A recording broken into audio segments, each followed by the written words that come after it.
Movie start होती है और कुछ लड़कों को हम रिवर के पास खेलता हुआ देखते हैं। वहां पर उन्हें एक डेड बॉडी मिली। फिर पुलिस को कॉल किया गया।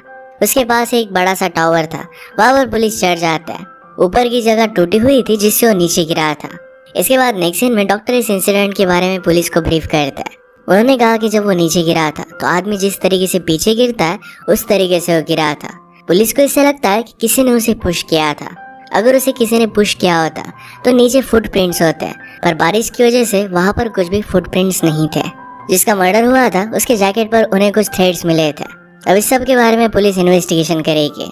एक सीन में एक लॉयर जिनका नाम था टॉम, ये अपने टाउन के बार में आए हुए थे। सब लोगों को लग रहा था कि मर्डर के पीछे काया नाम की लड़की है। वहीं पर पास में रहती थी और बचपन से अकेली ही थी। वहां पर पुलिस भी बैठे हुए थे। उन्हें भी काया पर शक जाता है। वो उसके घर पर गए और सारी चीजें देखने लग जाते हैं। काया के पास अलग अलग प्लांट्स, अलग अलग शेल्स, ये सब रिसर्च करने के लिए थे। पुलिस को ये बात बहुत ही वियर्ड लगती है। दूर काया एक पेड़ के पीछे छुपी हुई थी। पुलिस से डर रही थी। वो रिवर से भागने की कोशिश करती है, पर तभी पुलिस उसे देख लेते हैं। वो जंगल में से भागे पर पुलिस उसे फाइनली पकड़ ही लेते हैं। जेल में उससे मिलने के लिए टॉम आए, जो एक लॉयर है। उसे कहते हैं कि तुम पर मर्डर का चार्ज है, मैं तुम्हें डिफेंड करना चाहता हूँ। काया इस बात पर कुछ भी बोल नहीं रही थी। उसे कहते कि यहाँ पर सब लोग तुम्हें एक आउटसाइडर समझते हैं।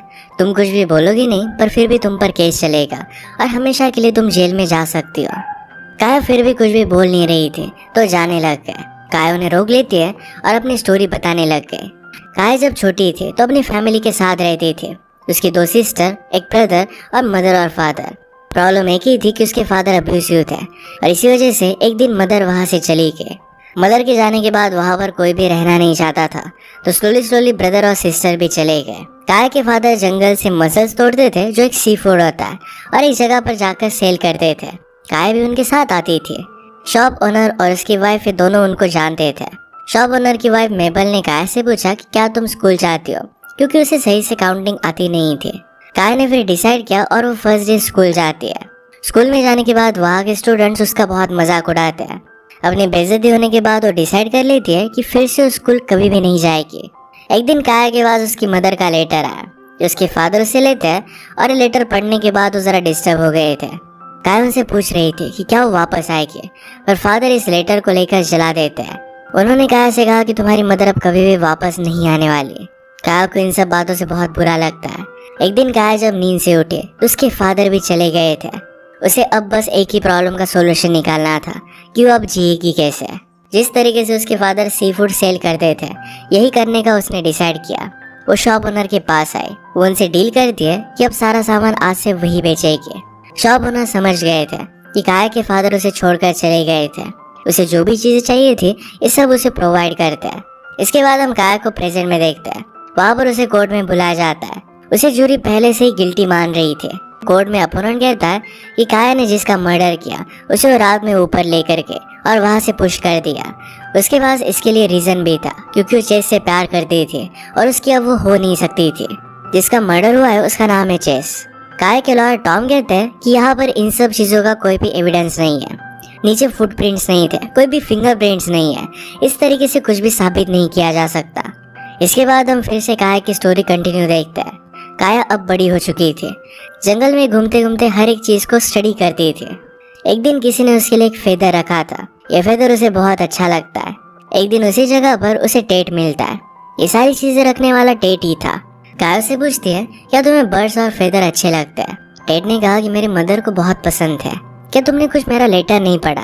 काया कहती है कि मुझे पढ़ना नहीं आता। इसके बाद वो दोनों मिलने लग गए। टेट उसे पढ़ना लिखना सिखाने लग जाता है। काया और टेट एक दूसरे से मिलते हैं। इसके बारे में टेट के फादर को भी पता था। उसे पूछते हैं कि क्या वो तुम्हारी गर्लफ्रेंड है? टेट कहता है कि मेरी फ्रेंड है। फादर ने कहा कि तुम्हें उसे लेकर ज्यादा सीरियस होना नहीं चाहिए। एक अच्छी यूनिवर्सिटी में जाने के लिए तुमने बहुत मेहनत ली है। एक लड़की के पीछे तुम ये सब गवा नहीं सकते। काया की एज अब भी 18 ईयर से ज्यादा नहीं थी और इसी वजह से सोशल सर्विसेज के लोग हमेशा उसे ढूंढते रहते थे। वो उनसे छुप जाती थी क्योंकि किसी और के घर पर वो रहना नहीं चाहती थी। टेट अपनी एजुकेशन के लिए दूर जाने वाला था तो काया को भी कहता है कि तुम्हें भी सिटी में आना चाहिए। काया इस बात के लिए सख्त मना कर देती है। वो हमेशा यहाँ पर ही रहना चाहती थी। उससे पूछती कि क्या तुम्हारी कोई गर्लफ्रेंड है? टेट कहता है कि मेरी एक पहले थी, अब कोई भी नहीं है। वो बात कर रहे थे तभी स्प्रिंग की हवाएं चलने लग जाती है। नीचे पड़े हुए पत्ते तैरने लग जाते हैं। एक बहुत ही ब्यूटीफुल मोमेंट था और टेड इसे जाने नहीं देता। वो काया को किस करता है। काया कहती है कि क्या मैं अब तुम्हारी गर्लफ्रेंड हूँ। टेड उसे हाँ कहता है। इसके बाद दोनों एक दूसरे के साथ बहुत ही ब्यूटीफुल सा टाइम स्पेंड करते हैं। एक दिन वो काया को एक जगह पर पिकनिक के लिए लेकर आया। आज काया का बर्थडे था और उसे सरप्राइज करता है। इसके बाद दोनों एक दूसरे को किस करते हैं और इंटीमेट होने लग गए, पर टेड बीच में ही रुक जाता है। वो कहता है कि मैं तुम्हें किसी भी तरीके से हार्म नहीं करना चाहता। अगर वो प्रेग्नेंट हो जाती है तो काया की लाइफ बर्बाद हो सकती है। टेड ये नहीं चाहता था, उसे बहुत प्यार करता था। टेड को जिस कॉलेज में जाना था वहाँ पर एडमिशन मिल जाती है। इस बात से वो बहुत ही खुश था। जब वो काया को बताता है तो काया बहुत अपसेट हो गई। वो कहती है कि जब तुम कॉलेज जाओगे तो बहुत सारी लड़कियों से मिलोगे, तो मुझे भूल जाओगे। टेड कहता है कि ऐसा कुछ भी नहीं होने वाला। अब उसके जाने का टाइम आ गया था। टेड उसे कुछ पब्लिशर की लिस्ट देता है। कहता है कि तुम्हें इस जगह के बारे में बहुत कुछ पता है। यहाँ के एनिमल्स, बर्ड्स, प्लांट्स, इस सब के बारे में तुम लिख सकती हो। अगर तुम्हारी बुक पब्लिश होती है तो तुम रिच भी बन सकती हो। काया ने कहा कि कॉलेज में जाकर मुझे भूल मत जाना। टेड कहता है कि 4 जुलाई पर मैं तुमसे मिलने के लिए फिर आऊँगा। काया अपने बुक लिखने पर फोकस कर दिया। 4 जुलाई पर उसने टेड का बहुत वेट किया, पर वो आता ही नहीं। रात भर वो किनारे पर ही सो गई थी। जब उठती है तो उसे बहुत बुरा लगता है। वो बहुत रोती है। बहुत सारा टाइम गुजरता गया। वैसे काया का पेन भी स्लोली कम होता गया। फिर से प्रेजेंट में हम कोर्ट देखते हैं। काया पर ही ब्लेम लगाया जा रहा था, पर काया के लॉयर टॉम सबसे कहते हैं कि वहाँ पर जाना मना था। नीचे नोटिस दी गई थी कि ऊपर कोई भी ना जाए, वो जगह कभी भी टूट सकती है। शायद चेस वैसे ही ऊपर चला गया और इसी वजह से उसकी डेथ हो गई। काया की स्टोरी में आगे बढ़ते हुए हम देखते हैं कि टेड को जाकर थोड़ा टाइम हो चुका था। एक दिन जब वो बीच पर थे तो चेस नाम का लड़का उसे नोटिस करता है। काया जब अपनी बोट के पास आती है तो वहाँ पर वो चेस से मिलती है। उसके हाथ में सामान था तो ये रखने के लिए उसे हेल्प करता है। उसे पूछता है कि क्या तुम मेरे साथ पिकनिक के लिए चलोगे। काया इसके लिए हाँ कहती है। इसके बाद वो गवर्नमेंट ऑफिस में आई। वहाँ पर प्रूव हो रहा था कि जो लैंड है ये उसकी ही है। इस लैंड के ऊपर बहुत सारे टैक्सेस थे, ये उसे पे करने पड़ेंगे। अगर वो नहीं पे कर पाएगी तो लैंड उसके हाथ से जा सकती है। अब उसे एक आइडिया आता है। टेड उसे कहकर गया था कि उसे उसकी बुक पब्लिश करनी चाहिए। सारे पब्लिशर को अपना वर्क वो सेंड कर देती है। संडे को काया और चेस अपनी डेट के लिए आए। वहाँ पर चेस को एक शेल मिला जो बहुत ही कम मिलता था। उस शेल का नाम भी काया को पता था। टेड कहता है कि तुम बहुत ही अमेजिंग हो। इसके बाद उसे किस करने लग गया और उसके साथ इंटीमेट होने वाला था, पर काया उसे रोक लेती है। उसे कहती कि तुम मुझे समझते क्या, मैं ऐसी वैसी लड़की नहीं हूँ। टेड कहता है कि मुझसे गलती हो गई, प्लीज मुझे माफ कर दो। वो कहता है कि तुम्हें सॉरी कहने के लिए एक जगह पर मैं लेकर जाना चाहता हूँ। उसे वही टावर पर लेकर गया जहाँ से गिरकर बाद में उसकी डेथ होने वाली है। काया को ये जगह बहुत पसंद आती है। इसके बाद उसे घर पर छोड़ने के लिए आता है। उसकी सारी रिसर्च देखता है और ये देखकर बहुत ही इम्प्रेस था। उसे कहता है कि तुम्हारी परमिशन के बिना मैं तुम्हें अब हाथ नहीं लगाऊंगा। काया ने उसे माफ कर दिया था और फिर वो दोनों एक दूसरे के साथ बहुत सारा टाइम स्पेंड करने लग जाते हैं। एक दिन काया ने टेड को टाउन में अपने फ्रेंड्स के साथ देखा। चेस की मदर भी काया को देखती है और उसे वो पसंद नहीं आती। वो दोनों जब मिलते हैं तो काया उसे पूछती कि तुम अपने फ्रेंड्स के साथ थे और बहुत ही खुश लग रहे थे। तुम्हारे फ्रेंड्स होते हुए तुम्हें मेरी कंपनी क्यों अच्छी लगती है। चेस कहता है कि जिस तरीके से तुम मुझे जानती हो उस तरीके से मेरे फ्रेंड्स मुझे नहीं जानते। वो उसके साथ बहुत अच्छा फील करता था। इसके बाद प्रेजेंट में कोर्ट में एक सबूत पेश किया जाता है। जो हेस चेस के बॉडी के पास थे वही काया के घर पर भी पाए गए थे। टॉम कहते हैं कि हेस कैसे भी ट्रांसफर हो सकता है। वो जब दोनों साथ में थे तब भी ट्रांसफर हो सकता है। काया को जो शेल मिला था इससे वो चेस के लिए एक नेकलेस बनाती है। उसे पब्लिशर से एक लेटर मिला और उसकी बुक वो पब्लिश करने वाले थे। इससे वो बहुत ही खुश थे। ये बात वो चेस को बताने के लिए आती है और चेस के पास भी एक गुड न्यूज़ थे। उसे भी एक प्रमोशन मिल गया था। उसे कहता है कि काम के लिए मुझे एक अलग टाउन जाना पड़ेगा, क्या तुम मेरे साथ चलोगे। काया लोगों से बात करने से डरती थी और इस वजह से नहीं आना चाहती थी। चेस कहता है कि अगर तुम मुझसे शादी करोगे तो तुम्हें बहुत सारे लोगों से मिलना पड़ेगा। वो दोनों फिर उस टाउन आए और वहाँ पर वो दोनों इंटीमेट हो जाते हैं। काया ने उसके लिए जो नेकलेस बनाया था ये उसे गिफ्ट कर दिया है। फिर से प्रेजेंट में कोर्ट में चेस की मदर को बुलाया गया था। वो कहती कि काया ने चेस को एक नेकलेस दिया था। ये नेकलेस उसकी बॉडी से मिसिंग था। इसने मेरे बेटे को मार दिया और वो नेकलेस वापस कर लिया। वो गुस्सा थी क्योंकि मेरे बेटे ने उसे छोड़ दिया था। टॉम जूरी से कहते कि वो नेकलेस काया के घर पर भी नहीं है। इस बात से कुछ भी प्रूव नहीं हो रहा। कुछ सालों बाद टेड फिर से इस टाउन में वापस आ जाता है। वो काया और चेस को साथ में देखता है।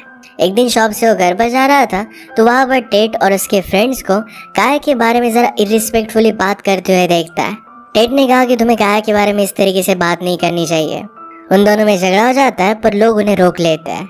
रात में टेट काया से मिलने के लिए आया। काया उस पर बहुत ही ज्यादा गुस्सा हो गई थी। टेट उसे कहता है कि चेस तुम्हारे लिए सही नहीं है। काया ने कहा कि तुम मेरे साथ ऐसा कर कैसे सकते थे, तुम जिंदा हो या मर गए, इसके बारे में भी तुमने मुझे लेटर नहीं लिखा। टेट कहता है कि मेरा वादा कंप्लीट नहीं कर पाया और इस वजह से मुझे बहुत ही बुरा लग रहा था। मुझे लगा कि तुम मेरे साथ सिटी में कभी भी रहोगी नहीं। कुछ चीज़ें मैं पाना चाहता था और इस वजह से मैं तुम्हारे साथ नहीं रह सकता था। सब कुछ पाने के बाद मैंने रियलाइज़ किया कि तुम्हारे बिना इन सब चीज़ों का कोई भी मीनिंग नहीं है। वो कहता है कि अब मैं टाउन के पास के एक लैब में काम कर रहा हूँ। अगर मैं फिर से टाइम में वापस जा पाता तो हर एक चीज़ बहुत ही अलग तरीके से करता। एक दिन जब काया टाउन में थी तो चेस को फिर से देखती है। वो अपने फ्रेंड्स के साथ था और उन्हें इंट्रोड्यूस कराता है। उसमें से एक लड़की उसकी फियांसे थी। इस बात से काया को बहुत बुरा लगता है। चेस उसे मिलने के लिए आया पर काया छुप जाती है। एक दिन उसे पब्लिशर से लेटर मिलता है। कहता है कि तुम्हारी बुक पब्लिश हो चुकी है। उन्होंने उसे $5,000 का चेक दिया था। जो टैक्सेस उसे पे करने थे ये सिर्फ $800 के थे। अब ये पूरी लैंड ऑफिशियली उसकी हो गई थी। वो अपने घर को रिन्यूएट करती है। उसे बहुत ही अच्छा लगता है। उसकी बुक पर नाम पढ़ने के बाद उसका ब्रदर उसके पास वापस आ गया। उसके ब्रदर ने भी आर्मी ज्वाइन कर ली थी। उन्हें बाकी सिस्टर के बारे में उसे कुछ भी पता नहीं था। काया उसे मदर के बारे में पूछती है। वो कहता है कि मदर जब यहाँ हमें छोड़कर चली गई उसके बाद भी उसे एक डिसीज हो गया और इसी वजह से उसकी डेथ हो गई। मैंने जब तुम्हारा नाम पढ़ा तो डायरेक्टली मैं यहाँ पर आ गया। वो कहता है कि जब भी मुझे छुट्टी मिले तो मैं तुम्हारे साथ ही रहना चाहता हूँ। काया एक बुक पर टेट का नाम लिखती है, उसे थैंक यू कहती है और ये बुक उसने स्टोर ओनर को दे दी ताकि उसे दे सके। यहाँ पर तभी चेस आ जाता है और चेस से छुप जाती है। वो निकल रही थी तो चेस ने उसे देख लिया और उससे बात करता है। काया कहती है कि तुम हमेशा से एंगेज थे तो मेरे साथ तुमने ऐसा किया क्यों? चेस कहता है कि मैं फंसा हुआ हूँ, मैं तो सिर्फ तुमसे ही प्यार करता हूँ। काया उसे वहां से चले जाने के लिए कहती है। चेस उसे पकड़ लेता है और उसे जबरदस्ती करने लग गया। काया ने खुद को छुड़ाने की बहुत कोशिश की। उसे डायरेक्टली पंच कर देता है और जबरदस्ती कर रहा था। काया ने एक बड़ा सा पत्थर उठाया और उसके सर पर मार दिया। इसके बाद वो वहां से भाग जाती है। ये जो इंसिडेंट हुआ था कुछ लोगों ने इसे देखा हुआ था। कोर्ट में अपोनेंट ये चीज इस तरीके से बताता है कि जैसे काया चेस को मारना चाहती थी। चेस काया के पीछे पड़ गया था, उसे वो मारना चाहता था। काया हर जगह पर उसे छुपती रही। काया को अपने पब्लिशर से मिलने के लिए जाना था। ये जो सब अब चेस कर रहा था इस वजह से वो जा नहीं पाएगी। कोर्ट में हम देखते हैं कि उसे सपोर्ट करने के लिए टेट भी था। कुछ सप्लाई लेने के लिए काया जब जंपिंग के पास आए, जंपिंग उसे कहता है कि तुम्हें पुलिस के पास जाना चाहिए।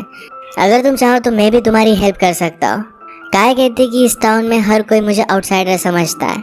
अगर मैंने उनसे हेल्प भी ले ली फिर भी मुझे ही वो कैरेक्टर लेस समझेंगे। वो फिर अपने पब्लिशर से मिलने के लिए निकल जाती है। एक लेडी ने उसे बस पर चढ़ते हुए देखा था। काया के लॉयर उसे क्वेश्चन करते और प्रूफ करना चाहते थे कि जिस दिन मर्डर हुआ था उस दिन काया टाउन में थी ही नहीं। काया के पब्लिशर से भी उन्होंने बात की। उस रात उन्होंने डिनर किया था। काया जिस होटल में रुकी हुई थी इसके बारे में डिस्कस होता है। अपन प्रूफ करना चाहता था कि होटल बस स्टॉप से बहुत ही पास था।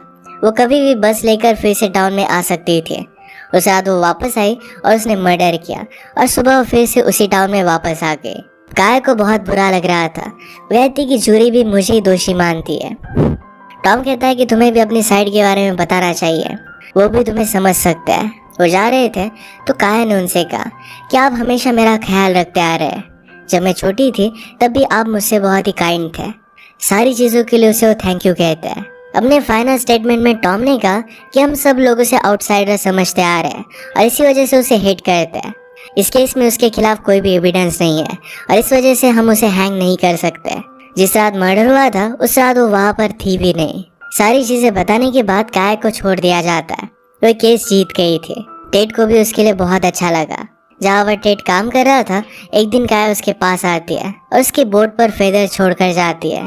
टेट उसे मिलने के लिए आया और वो दोनों एक दूसरे को गले लगा लेते हैं। वो इंटीमेट हो गए और फिर टेट उसे पूछता है क्या तुम मुझसे शादी करोगे? काया कहती कि वैसे भी हम दोनों पहले से ही शादीशुदा है, हमेशा से तुम मेरा ख्याल रखते आ रहे हो। इसके बाद उन्होंने शादी की और दोनों की साथ में हम पूरी लाइफ देखते हैं। लाइफ में जिस तरीके से चढ़ाव उतार आते रहते हैं, जैसे जंपिंग की डेथ, इन सारी चढ़ाव उतारों में एक दूसरे के साथ थे। दोनों मिलकर प्लांट्स, एनिमल्स, इन सब की स्टडी करते हैं। ऐसे एक दूसरे के साथ वो बूढ़े हो गए थे। काया ने अपनी बहुत सारी बुक पब्लिश की थी। एक दिन नेचर के पास ही जब वो पोर्ट में थी तब उसे अपनी मदर दिखाई देती है। वहीं पर नेचर के साथ उसकी एक नेचुरल डेथ हो जाती है। उसकी डेथ के बाद टेड उसके सारा सामान देख रहा था। काया ने चेस को जो नेकलेस दिया था ये उसने छुपा कर रखा था। इसका मतलब है जिस रात चेस का मर्डर हुआ था तो काया उसके पास ही थे। चेस ने उसे जबरदस्ती की होगी और इसी वजह से काया ने उसे पुश कर दिया था। टेड शेल लेता है और इसे पानी में डाल देता है। इसी के साथ इस मूवी का एंड हो जाता है।